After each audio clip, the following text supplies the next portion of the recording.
Hola.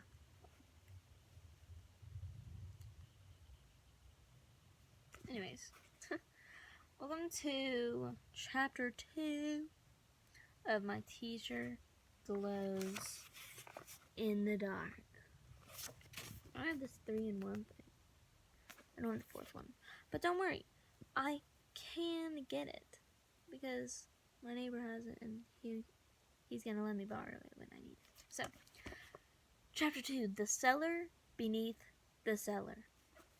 So, Peter is telling us what happened in between, like in space. So, if you didn't hear chapter 1, go back to chapter 1. Okay, Broxholm didn't congratulate me or thank me, or say he was glad to have me along. He just nodded and said, "Follow me," and started toward the cellar door. The cellar was pretty much as I remembered. I remembered it from the times I had snuck in it with Susan. But Broxholm surprised me. When we reached the far wall, he pressed his hand against a concrete block. The section of the floor tilted back. Blue-gray light streamed up through the opening. "You first," he said, nodding toward the hole. Swallowing hard, I approached the light. Then I looked down, and my fear was washed away in wonder. The trapdoor led me to an enormous chamber. In the chamber was a spaceship. A stairway curved along the side of the chamber. I scrambled down the steps. Broxholm was close behind me. This second cellar was as polished as the first one had been.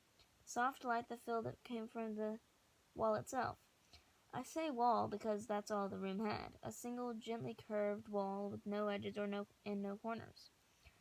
And when I put my hand against it, it felt smooth and slightly warm. I felt like I was inside an egg. Still, it was the spaceship that took most of my attention. Staring at it, I felt such a wave of joy that I thought I might float right off the floor. This was more than my ticket off a planet This was my ticket off a planet where I'd never been very happy. It was the key to the stars and everything I dreamed of. The top of the ship was a half sphere. This rested on a base that looked like a 50-foot soup bowl surrounded by a ring of lights. The base tapered down in layers, a little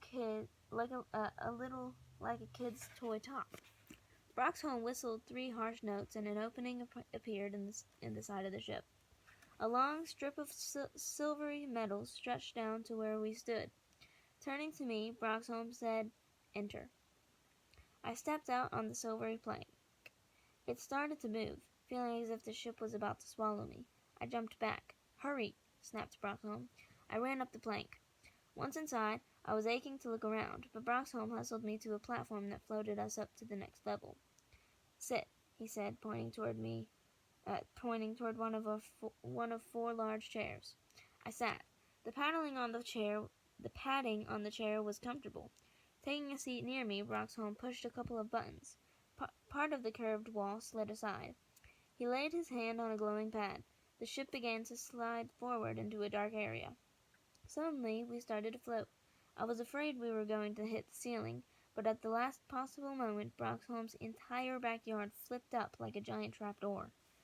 As we lifted away, I saw cop cars racing toward the house. One stopped. The door flew open, and a blonde kid scrambled down. "Susan!" I cried. She couldn't hear me, of course. That didn't stop me from making a fool of myself. Saying her made me remember that not everything down there was rotten. "Wait!" I cried, turning to Broxholm. "Wait, I want to go back." Broxholm didn't even look at me as he moved his hands over the control panel. "There's no turning back now," he snapped. Or maybe it was like, "There's no turning back now," he snapped. The ship began to move faster. I watched the earth drop away beneath us. Within seconds, I had lost sight of Susan, the house, even the town. I felt hollow inside. "Stop that," said Broxholm. He shook his head. "You earthlings, you never know what you want. If you'd stop trying to hold on to everything, you'd be a lot happier." It wasn't until he spoke that I realized I was crying. "Sorry," I whispered, wiping my eyes with the back of my hand. Broxholm touched my shoulder. "Don't look back," he said softly. "Look up." When I did, I started to cry again, this time out of sheer joy. We were heading for the moon. Beyond it lay the void of outer space, a deep black sprinkled with stars. The moon continued to grow in the viewing space. "We're going awfully fast, aren't we?" I asked after a moment. "Compared to what?" "Well, compared to Earth rockets." "Yes."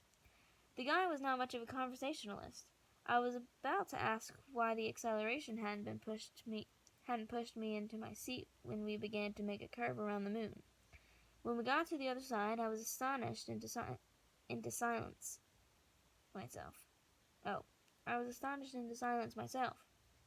One problem with writing about aliens is that sometimes it gets hard to describe things. For example, if I say that what I saw now was the biggest thing I had ever seen in my life, that wouldn't be true. A lot of things in nature, like the sun, the moon, and the stars, are bigger. But if I say it was the biggest man-made thing I ever saw, that wouldn't be true either, because this wasn't made by men, or women, for that matter. It was made by aliens, and it was enormous, a huge lavender sphere that made Broxholm's ship look like an ant on the face of Mount Rushmore. "What is that?" I finally managed to whisper. "The good ship New Jersey," replied Broxholm. I blinked. "The New Jersey?" Broxholm pulled on his nose, which stretched out to about twice its normal length, then snapped back into place. I learned later that this is what people on his planet do instead of sighing. "One of the senior members of our ship's crew has a rather bizarre sense of humor," said Broxholm. "This crew member has also spent a lot of time studying your planet.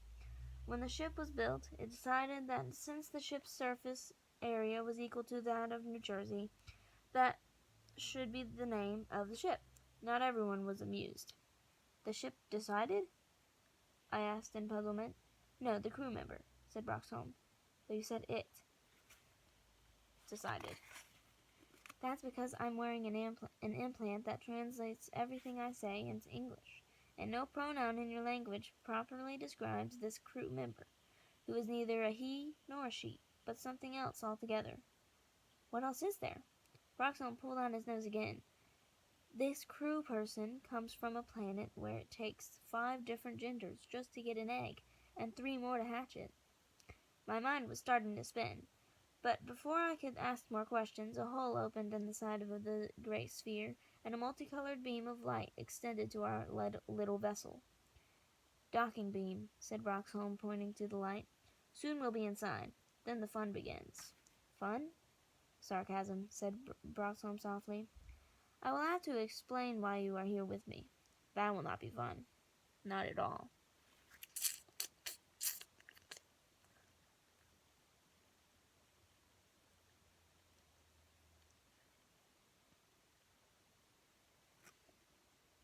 That's the end of chapter 2. I might make chapter 3. I don't know if I have time. Anyways, like, subscribe, turn on post notifications, share with your friends. Bye.